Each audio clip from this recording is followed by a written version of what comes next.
Welcome back to TechKidFX for another price prediction update, and in this video I'll be giving you a price prediction update on Burger, whose current price stands at the $1.506 mark, and here on TradingView the market is down by 4.26%. And in this video I want to give the key scenarios that I expect on this chart, and mostly I'll be using the Fibonacci's to try and get retracements of these waves that we are forming on this chart. So if you're interested in such content, make sure that you stick around till the end of this video. And I'll briefly kickstart the video by giving a brief of what has been happening here. So we broke out of this triangle that we had over here, broke to the upper side, and even went above that key area of resistance. We then had a pullback. Then we had another massive pump to the upper side, and the pump has taken us to around the $2.08 mark, and from there we have started seeing lower prices to the lower side, and at the moment we have lost this key area of support at around the $1.56 mark and the $1.522 mark. The price of Burger is trying to stay above it, but we are kind of getting rejected over here. So if we close a 4-hour candlestick below this area, it's possible that we might continue pushing to the lower side and get to the next key area of support at around the $1.36 mark and the $1.31 mark. So some of the key scenarios that I expect us to see over here, now that we have made that huge pump to the upper side, it's possible that we might be finding a bit of a retracement over here, and to try and measure that retracement to the lower side, I'll be using the Fibonacci's. So if I apply the fibs from this high that we made yesterday to the previous low that we have,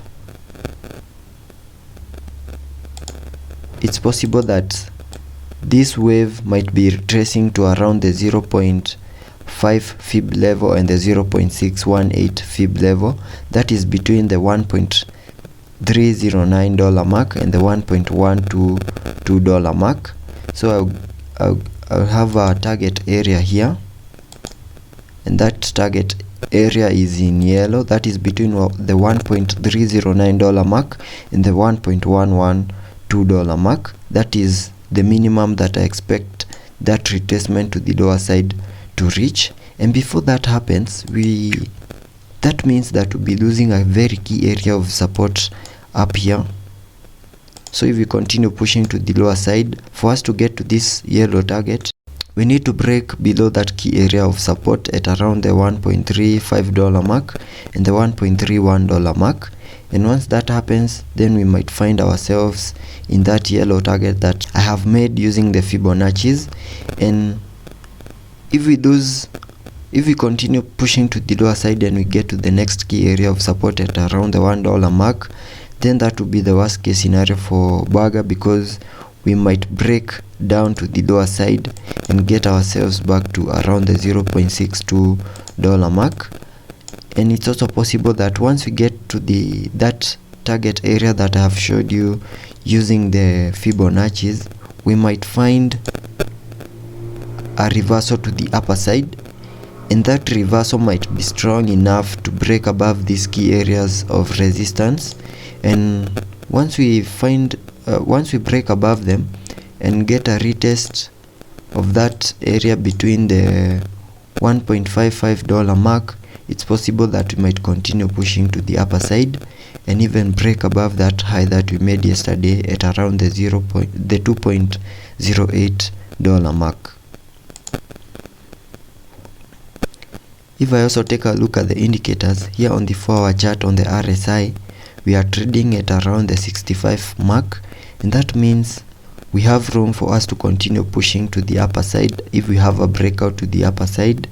And it's also possible that if we continue losing those key areas of support, we have room for us to accommodate those moves on the RSI. So if we break to the lower side on the RSI, we have room for those moves. Here on the MACD, we are kinda losing volume here, and soon we might have a print here. So soon we might find a bearish cross. So let's be patient and see how that plays out, and I'll keep you updated on any movements on this chart.